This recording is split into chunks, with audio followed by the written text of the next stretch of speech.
dagaalka ka socday dalka Ukraine ayaa galay maalintiisii 27aad waxaana ilaa hadda socda duqeymaha iyo weerarada uu Ruushku wado 24 saacadood. inkastoo ciidamada Ruushku horumar weyn iyo waliba guulo muuqda ay ka gaadheen bilowgii dagaalka, haddana waxa muuqata in imika uu dheeli ku yimid miisaankii dagaalku lahaa. ciidamada Ukraine oo ka tiro iyo waliba hub yar kuwa dhigood ah ayaa hadda bilaabay in ay si weyn u dhabar jabiyaan Ruushka. wararka maanta soo baxaya ee ka imanaya magaalada caasimadda Kiev waxay sheegayaan in Ruushku si weyn ugu jabay dagaalkii uu ka waday caasimadda oo ahaa yoolkiisa koobaad. ciidamada Ukraine ayaa soo qaaday dagaal weerar celisa iyagoo dib u qabsaday tuulooyinkii iyo waliba jidadkii halbowlayaasha ahaa ee caasimadda. wasaaradda difaaca Ukraine ayaa sheegtay in ciidamadoodu ku gacan sarreeyaan dagaalka isla markaana ay dib u hanteen goobo aad u muhiim ah, iyadoo inta ay ku biirisay wasaaraddu in caasimadda Kasokow ay ciidamadoodu difaac ka galeen magaalada go'doonsan ee Mariupol oo ciidamada Moscow ay doonayeen in ay gacanta ku dhigaan. hubka Ruushka oo ka casrisan ka Ukraine ayaa u muuqda mid aan si hagaagsan u howlgalayn. taas ayaa sababtay in Ukraine si xoogaa iskaga caabiso weerarada ku imanaya.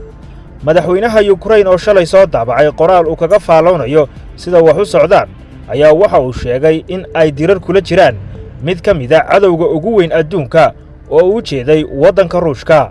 wuxuuna qoraalkiisa soo raaciyay sawirro muujinaya sida ay u burburtay magaaladii bilicda wanaagsaneed ee Kiev oo lagu majeeran jiray dhismayaasha sida gaarka u samaysnaa balse hadda haawanaya. wuxuuna sheegay in ay guulo la taaban karo ka gaadheen ayna sii wadayaan difaaca dalkooda ilaa ay ka saarayaan ciidamada soo weeraray. waxaana dadka arrimahan aad ula socda ay sheegaan in labada dhinac ee dagaalamaya uu arrinku meel halisa ka joogo dhanka Ukraine, taasina ay keentay in ay galaan dhufays adag oo sababay in la soo dhaafi kari waayo.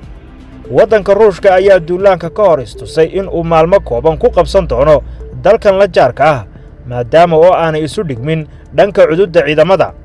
bishan bilowgeedii sawirro u dayax gamceed qaaday ayaa soo bandhigay gaadiid dagaal oo isdaba taxan masaafo dhan 60 kiiloomitir kuwaasi oo ku sii jeeda dhanka caasimadda Kiev. hase ahaatee taas ayaa noqon mid wax ka beddesha natiijada dagaalka. marka laga yimaado ciidamada Ukraine iyo waliba dadka shacabka ee hubka qaatay, waxa kaloo difaaca dhinaca ka soo galay dagaalyahano 20,000 kor u dhaafaya oo ka kala yimid wadamada Yurub. taasi waa midda Moscow ku qasabtay in ay iyaduna ciidan ka soo daabulato wadamada Suuriya iyo Liibiya.